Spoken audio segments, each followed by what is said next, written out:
Friends, study with bank के current affair session में आपका स्वागत है। ये current affair SSC, banking, railway, state PCS, CDS, CABF, NDA और अदर कॉम्पिटिटिव एग्जाम आदि में सहायक होंगे। आज की डेट है 30 नवंबर 2020। तो चलिए आज का करंट अफेयर शुरू करते हैं। आज का पहला प्रश्न है, एचआईवी के बारे में लोगों की जागरूकता बढ़ाने, उन्हें शिक्षित करने और एक वैश्विक सार्वजनिक स्वास्थ्य समस्या के रूप में सबकी समझ विकसित करने के लिए विश्व एड्स दिवस कब मनाया जाता है? ऑप्शन ए 1 दिसंबर, ऑप्शन बी 30 नवंबर, ऑप्शन सी 5 जुलाई, ऑप्शन डी 17 अप्रैल। देखिए जो है आपका यूएन देखो आपका लिख दे रहे हैं यूएन एड्स, ठीक है, यूएन एड्स के द्वारा आगामी 1 दिसंबर को, ठीक है, 1 दिसंबर को विश्व एड्स दिवस के से पहले जो है आपका एक रिपोर्ट जारी की गई है जो लोगों को केंद्र में रखकर महामारी के खिलाफ रोकथाम को जारी किया गया है। इस रिपोर्ट के माध्यम से देशों में वैश्विक महामारी प्रतिक्रियाओं में अधिक से अधिक निवेश करने में के साथ ही एचआईवी को समाप्त करने के लिए सुदृढ़ एवं नए महत्वाकांक्षी लक्ष्यों को अपनाने का आह्वान किया गया है। रिपोर्ट में कहा गया है कि कोविड-19 महामारी की चपेट में आने के कारण पहले से ही वैश्विक एड्स प्रतिक्रिया की अच्छी स्थिति रही थी, लेकिन कोरोना वायरस महामारी के तीव्र प्रसार ने इसके सामने और कठिनाइयां उत्पन्न कर दी है।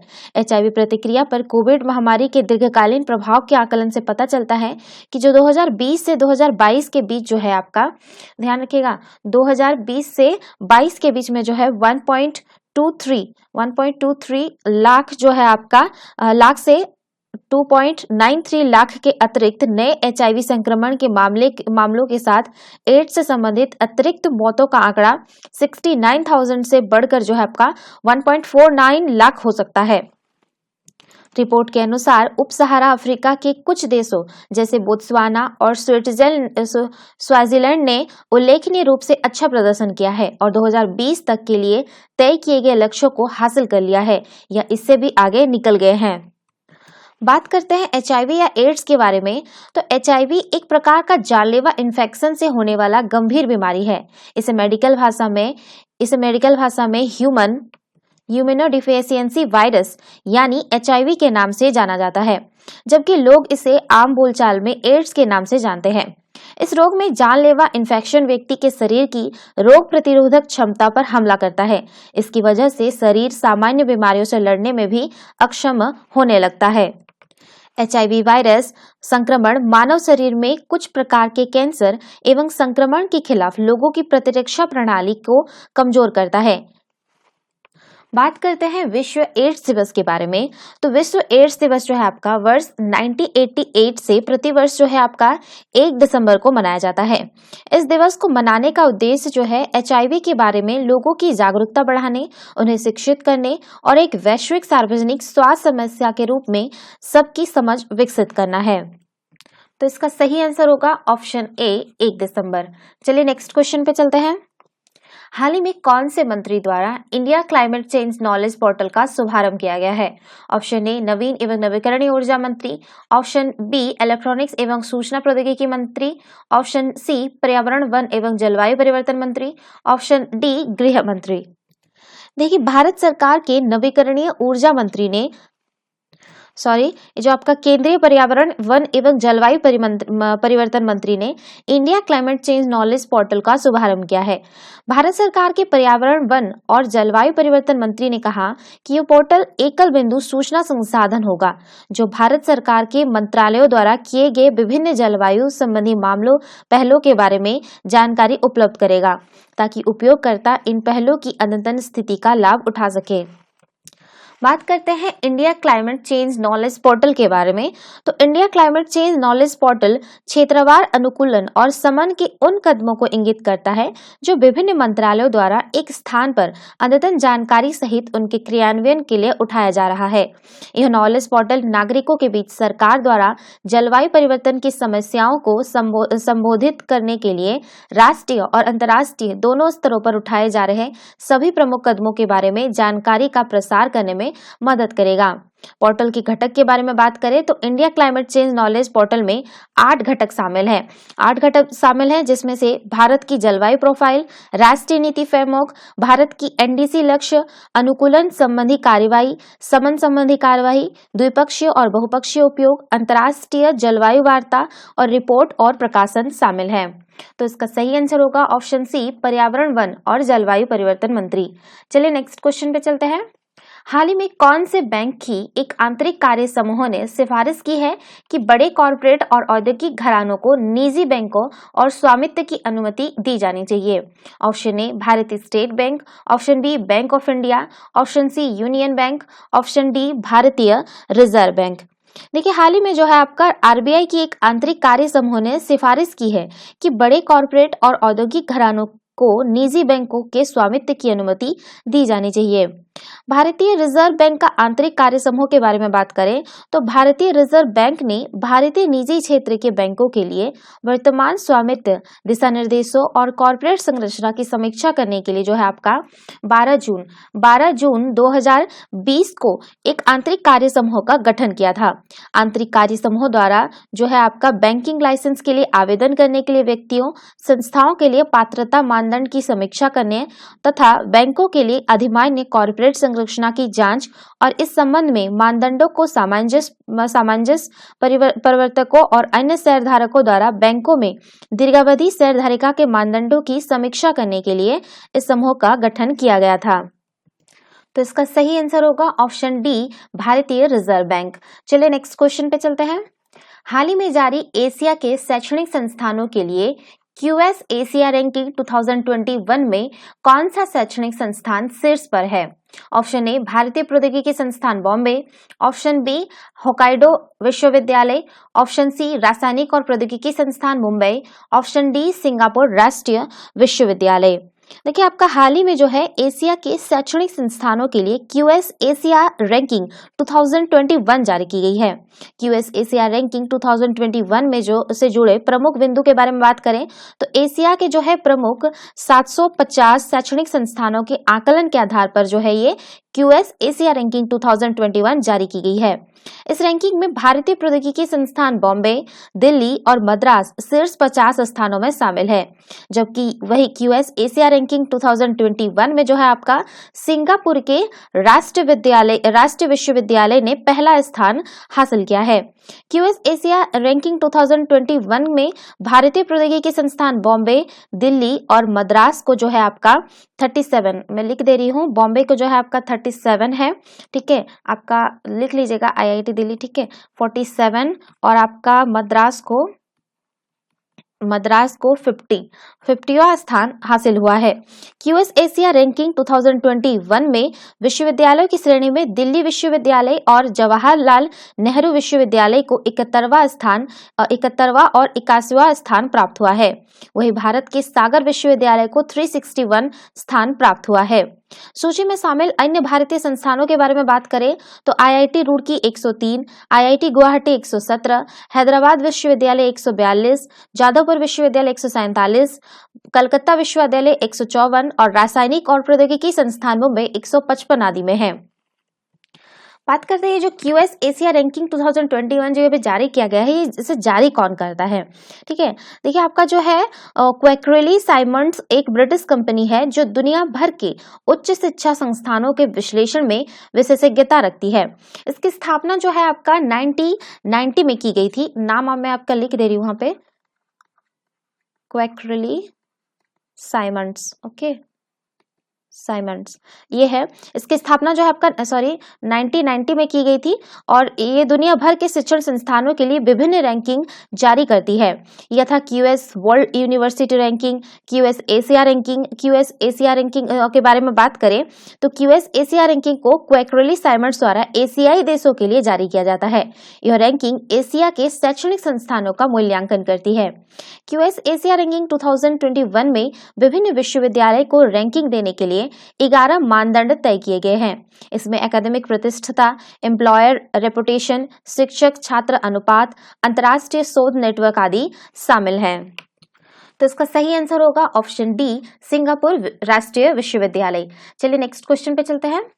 हाल ही में देश की आर्थिक संप्रभुता की सुरक्षा के उद्देश्य से कौन सी एजेंसी ने विशाखापट्टनम के फर्जी भारतीय मुद्रा नोट मामले में तीसरा पूरक आरोप पत्र दायर किया है? Option B CBI, option B NIA, option C Interpol, option D IB. IB का मतलब पता होगा आपको, इंटेलिजेंस ब्यूरो। ओके, देखिए आपका हाल ही में जो है देश की आर्थिक संप्रभुता की सुरक्षा के उद्देश्य से राष्ट्रीय जांच एजेंसी यानी एनआईए ने विशाखापट्टनम के फर्जी भारतीय मुद्रा नोट मामले में तीसरा पूरक आरोप पत्र दायर किया है।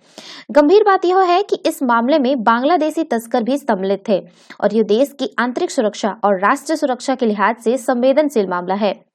उल्लेखनीय है कि पिछले वर्ष ही एनआईए संशोधन अधिनियम 2019 के जरिए एनआईए के क्षेत्राधिकार में वृद्धि करते हुए इसे जाली मुद्रा से जुड़े अपराधों की जांच पड़ताल करने और अभियोग चलाने का अधिकार दिया गया था। तब से लेकर अब तक राष्ट्रीय जांच एजेंसी ने ऐसे आर्थिक अपराधों में सक्रियता से निपटने का प्रयास किया है। बात करें एनआईए यानी राष्ट्रीय जांच एजेंसी के बारे में, तो ये एक संघीय जांच एजेंसी है जिसकी स्थापना भारत सरकार द्वारा भारत में आतंकवाद से निपटने के लिए जो है आपका वर्ष 2009 में एनआईए एक्ट 2008 के तहत किया गया था। एनआईए के पास समवर्ती अधिकार क्षेत्र हैं जिससे इसे देश के किसी भी भाग में आतंकवादी हमले की जांच पड़ताल करने का अधिकार प्राप्त होता है। इसके जांच के दायरे में देश की संप्रभुता और अखंडता को खतरा पहुंचाने वाले हमले, बम विस्फोट, हवाई जहाज तथा समुद्री जहाज और परमाणु संस्थानों पर किए जाने वाले हमले शामिल हैं। आतंकवादी हमलों के अलावा जाली मुद्रा, मानव तस्करी, ड्रग्स या मादक पदार्थ संबंधित अपराध, जबरन धन वसूलने आदि से संबंधित अपराध भी इसके अधिकार क्षेत्र में आते हैं। तो इसका सही आंसर होगा ऑप्शन पी एनआईए। ध्यान रखिएगा, ये जो है आपका 2009 में जो है आपका 2008 में जो एक्ट आया था, लेकिन ये जो बना है आपका, ये एजेंसी बना है 2009 में बना है। चलिए नेक्स्ट क्वेश्चन पे चलते हैं। हाल ही में भारत सरकार ने 5000 संपीड़ित बायोगैस संयंत्र स्थापित करने की योजना कब तक पूरा करने की घोषणा की है? Option A 2029-30, option B 2024-25, option C 2023-24, option D 2021-22। देखिए हाल ही में जो आपका वर्ष 2023-24 तक भारत सरकार की 5000 संपीड़ित बायोगैस संयंत्र स्थापित करने की योजना बनाई है। इन संपीड़ित बायोगैस संयंत्र में बांस और कृषि क्षेत्र के अपशिष्ट पदार्थों का उपयोग किया जाएगा। पेट्रोलियम और प्राकृतिक गैस मंत्री धर्मेंद्र प्रधान ने कहा कि भारत में वर्ष 2023-24 तक जैव और फसल अपशिष्ट से गैस बनाने वाले 5000 संपीड़ित बायोगैस संयंत्र की स्थापना पर लगभग 2 लाख करोड़ रुपए का निवेश होगा। बायोगैस का उत्पादन एक जैव रासायनिक प्रक्रिया द्वारा होता है जिसके तहत कुछ विशेष प्रकार के बैक्टीरिया जैविक कचरे की उपयोगी बायोगैस में बदलते हैं। इस गैस को जैविक गैस या बायोगैस इसलिए कहा जाता है क्योंकि इसका उत्पादन जैविक प्रक्रिया द्वारा होता है। यह गैस विशेष रूप से ग्रामीण क्षेत्र में खाना पकाने और प्रकाश व्यवस्था के लिए ऊर्जा की आपूर्ति को पूरा करती है। साथ ही बायोगैस तकनीकी अवायवीय पाचन के बाद उच्च गुणवत्ता वाली खाद प्रदान करती है जो सामान्य उर्वरक की तुलना से बहुत अच्छी होती है। तो इसका सही आंसर होगा ऑप्शन सी 2023-24। चलिए नेक्स्ट क्वेश्चन पे चलते हैं। हाल ही में कृषि एवं किसान कल्याण मंत्रालय ने national agriculture cooperative marketing federation of India limited के शहद किसान उत्पादन संगठन कार्यक्रम का उद्घाटन किया है। इसके लिए कितने करोड़ रुपए का फंड आत्मनिर्भर भारत अभियान के अंतर्गत राहत पैकेज के रूप में दिया गया है? Option A 500 crore, option B 1000 crore, option C 700 crore, option D 650 crore. देखिए कृषि एवं किसान कल्याण मंत्रालय ने national agriculture cooperative marketing federation of India limited के शहद किसान उत्पादन संगठन कार्यक्रम का उद्घाटन किया है। शहद के एफपीओ के बारे में बात करें तो केंद्रीय किसान कल्याण मंत्री ने आपका 10,000 एफपीओ, इसको जो शॉर्टकट में आपका जो किसान उत्पादन संगठन को शॉर्टकट में एफपीओ लिखते हैं, ठीक है। आपका 10,000 एफपीओ बनाने की केंद्र सरकार की योजना के अंतर्गत 5 राज्यों में मुख्यमंत्री पात्र को शहद संग्राहकों के 5 एफपीओ का शुभारंभ किया है, जिसमें आपका मध्य प्रदेश है, मध्य प्रदेश के मुरैना, आपका वेस्ट बंगाल का सुंदरबन है, बिहार का आपका पूर्वी चंपारण, आपका राजस्थान का भरतपुर और आपका यूपी में मथुरा जिले में नेफेड के सहयोग से बनाए गए हैं।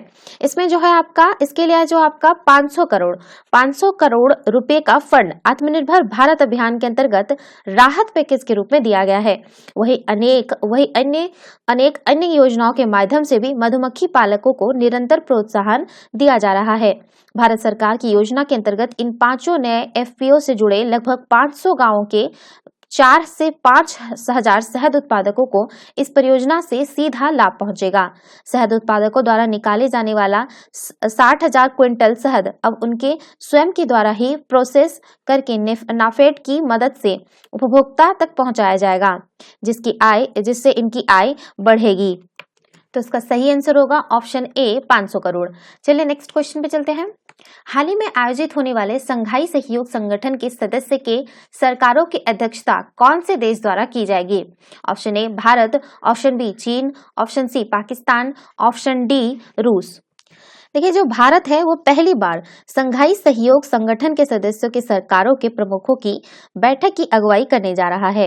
अगर सामान्य माहौल होता तो ये जो बैठक है आपका नई दिल्ली में होती और पाकिस्तान के विदेश मंत्री इसमें अपने देश की अगुवाई करते, लेकिन इस बार जो है ये वर्चुअल बैठक है और पाकिस्तान की तरफ से ये भी बताया भी नहीं गया है कि उनका प्रतिनिधित्व कौन करेगा। हालांकि उम्मीद है कि विदेश मंत्री शाह महमूद कुरैशी पाकिस्तान का प्रतिनिधित्व करेंगे। 30 नवंबर यानी आज जो है ये बैठक होने वाली है और इसमें जो है आपकी अध्यक्षता उपराष्ट्रपति वेंकैया नायडू करेंगे। अभी तक इस बैठक में भारत का प्रतिनिधित्व भी विदेश मंत्री के स्तर पर ही होता रहा है, लेकिन चूंकि ये जो भारत में है ये इस बार आयोजक है, भारत इस बार पहला आयोजक है, इसलिए अगुवाई जो है उपराष्ट्रपति से करवाने का फैसला किया गया है। विदेश मंत्रालय के सूत्रों के मुताबिक जो है आपका सितंबर 2017 में पूर्णकालिक सदस्य के तौर पर शामिल होने के बाद भारत पहली बार एससीओ की किसी बैठक की अगुवाई करेगा। बैठक में जो है आपका पाकिस्तान, चीन, रूस, कजाकिस्तान, किर्गिस्तान, ताजिकिस्तान व उज्बेकिस्तान बतौर पूर्ण सदस्य, अफगानिस्तान, बेलारूस, ईरान व मंगोलिया बतौर पर्यवेक्षक देश व तुर्कमेनिस्तान मेहमान राज्य के तौर पर शामिल होगा। इसके लिए एजेंडा मोटे तौर पर आर्थिक है, जिसमें सदस्य देशों के बीच अगले 1 वर्ष के आर्थिक सहयोग का एजेंडा तैयार होगा। बैठक की समाप्ति पर भारत की अगुवाई में एक संयुक्त बयान भी जारी किया जाएगा। भारत की तरफ से स्टार्टअप और इनोवेशन के मुद्दे पर सदस्य देशों के बीच सहयोग पर अलग से एक प्रस्ताव पेश किए जाने की तैयारी है। एससीओ जो है मूल तौर पर चीन की तरफ से बढ़ाया गया संगठन है। मई 2020 में चीन के साथ सैन्य तनाव होने के बावजूद भारत ने एससीओ की हर बैठक में हिस्सा लिया। अक्टूबर 2020 में भारत के विदेश मंत्री और रक्षा मंत्री ने इस संगठन के विदेश मंत्रियों और रक्षा मंत्रियों की बैठक में शामिल होने के लिए रूस की राजधानी मॉस्को की यात्रा की गई थी। तो इसका सही आंसर होगा ऑप्शन ए भारत। चलिए नेक्स्ट क्वेश्चन पे चलते हैं। हाल ही में राष्ट्रीय कैडेट कोर यानी एनएसएस ने अपना कौन सा स्थापना दिवस मनाया? Option A 50, option B 72, option C 65, option D 62। देखिए, हाल ही में जो आपका राष्ट्रीय कैडेट कोर ने 22 नवंबर 2020 को जो है अपना 72वां स्थापना दिवस मनाया है। और यह उन शहीदों को सलाम करने के लिए मनाया जाता है जिन्होंने समाज के लिए अपना बलिदान दिया है। एनसीसी कैडेटों ने कोविड-19 के खिलाफ लड़ाई में महत्वपूर्ण भूमिका निभाई है। एनसीसी का गठन जो है राष्ट्रीय कैडेट कोर अधिनियम 1948 के तहत किया गया था। यह एक त्रिसेवा स्वैच्छिक संगठन है। इसका उद्देश्य उच्च और उच्चतर माध्यमिक विद्यालयों, कॉलेजों और विश्वविद्यालय के युवाओं को सैन्य प्रशिक्षण देना है। तो इसका सही आंसर होगा ऑप्शन बी 72वां स्थापना दिवस। चलिए नेक्स्ट क्वेश्चन पे चलते हैं। हाल ही में केंद्रीय सड़क परिवहन राजमार्ग मंत्री द्वारा कौन से राज्य में 16 राष्ट्रीय राजमार्ग परियोजनाओं का उद्घाटन और शिलान्यास किया गया? Option A Bihar, option B Punjab, option C Delhi, option D Uttar Pradesh. देखिए, आपका केंद्रीय सड़क परिवहन राजमार्ग मंत्री नितिन गडकरी ने 26 नवंबर 2020 को उत्तर प्रदेश में 16 राष्ट्रीय राजमार्ग परियोजनाओं का उद्घाटन और शिलान्यास किए।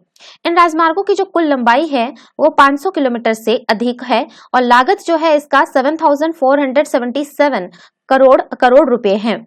केंद्रीय मंत्री नितिन गडकरी ने यूपी सरकार को सभी टोल प्लाजा समझौतों पर स्टाम्प ड्यूटी से छूट देने के लिए कहा है और इसके साथ ही यूपी में राष्ट्रीय राजमार्गों को विकसित करने के लिए भूमि अधिग्रहण में तेजी लाने के लिए भी कहा है, जो भारत में बुनियादी ढांचा परियोजनाओं को पूरा करने के लिए एक बड़ी बाधा रही है। उत्तर प्रदेश में आधारभूत संरचना का विकास। केंद्रीय मंत्री ने यूपी में राष्ट्रीय राजमार्गों का उद्घाटन करते हुए बताया कि पिछले 6 सालों में यूपी में 42,000 करोड़ रुपए लागत के लगभग 3,700 किलोमीटर लंबे नेशनल हाईवे तैयार किए गए हैं। इस वर्ष 14,000 करोड़ रुपए की लागत वाली 1,100 किलोमीटर की लंबाई की अतिरिक्त सड़क परियोजनाओं को तैयार करने का लक्ष्य है।